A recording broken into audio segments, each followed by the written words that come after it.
Les amis, 11e semaine de sèche, nous sommes le mardi 10 mai. Donc dans 2 jours, on sera à 1 mois pile de la compétition. Il reste 5 semaines. Je ne vous ai pas filmé la semaine 10 les amis, tout simplement parce que ça a été vraiment très compliqué pour moi.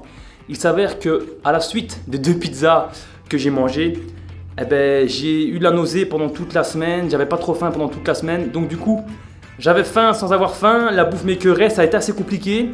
Et j'avais pas trop la motivation pour me filmer. Franchement, j'étais vraiment pas trop bien. Et pour expliquer un petit peu cela, les gars, il faut savoir une chose, c'est que pour moi, la nourriture n'a plus le même goût qu'avant. Je m'explique. Le 1er décembre, pour ceux qui me suivent vraiment depuis le début, j'ai eu le coronavirus. J'avais fait une vidéo là-dessus où j'ai chopé le coronavirus et j'ai perdu le goût et l'odorat. J'ai récupéré le goût et l'odorat après une quinzaine de jours et depuis lors, je n'ai plus jamais eu le même goût qu'avant. Pour associer ça un petit peu à un goût, pour vous donner une idée, je dirais que maintenant, les aliments d'avant ont le goût de terre, enfin terreux et ferreux. Le mélange des deux. Et honnêtement, parfois, quand j'ai faim, forcément, ça ne me dérange pas. Mais quand j'ai pas trop faim et que je suis un petit peu écœuré, que j'ai un petit peu la nausée, que je suis un petit peu nauséeux, forcément, la bouffe m'écœure. Bref, j'ai pas vraiment de solution à ça. J'ai essayé de manger un petit peu du bœuf avec les conseils du coach. C'était encore pire. Donc la viande rouge, c'était encore pire que la volaille. Donc c'est pas grave. Il nous restait une solution. Passer sur du thon, mais j'avais pas trop envie. Honnêtement, le poulet, ça reste une valeur sûre malgré tout. Et j'ai décidé de couper en tout petits morceaux. Je sais pas pourquoi les gars, mais moi c'est psychologique.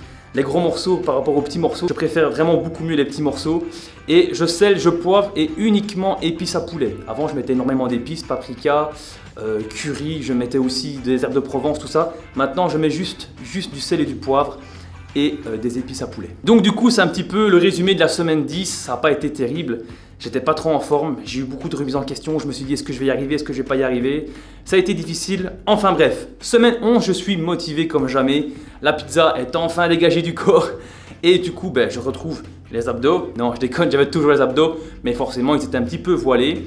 Et j'ai rattrapé entre guillemets faim. Donc du coup, la bouffe ne me dérange plus trop au niveau de l'odeur. En tout cas, j'irai quand même voir un médecin à la suite de ça pour voir un petit peu s'il n'y a pas des solutions par rapport à ça. Même si je sais qu'entre nous, il suffit de remanger varié un petit peu après, de remanger en quantité pour que le corps se rééquilibre un petit peu et puis que ça aille mieux quoi finalement. Donc bref, la semaine 10 a été que des jours hauts et cette semaine-ci, j'ai 4 jours bas. Donc à partir d'hier, le lundi 9 mai, j'étais en jour bas. Aujourd'hui, je suis en jour haut. Donc 4 jours bas et 3 jours hauts.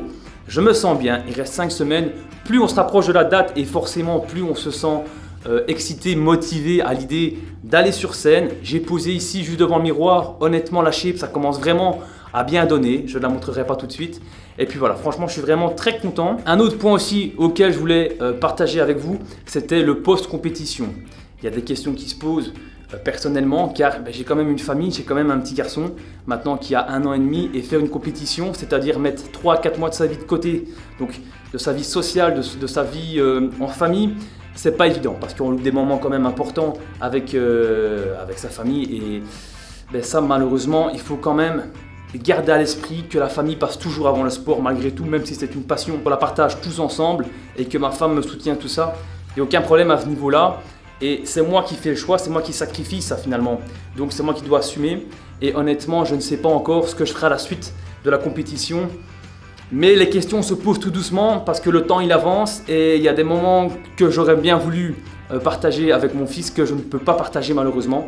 Enfin bref, on va pas trop rentrer dans le sujet, ça sera pour plus tard. J'espère en tout cas que vous allez bien, j'espère que la vidéo vous aura plu et qu'elle n'aura pas été trop longue. N'hésitez pas à vous abonner à la chaîne YouTube, de laisser un petit pouce bleu et on se retrouve très bientôt les gars pour la suite de l'aventure.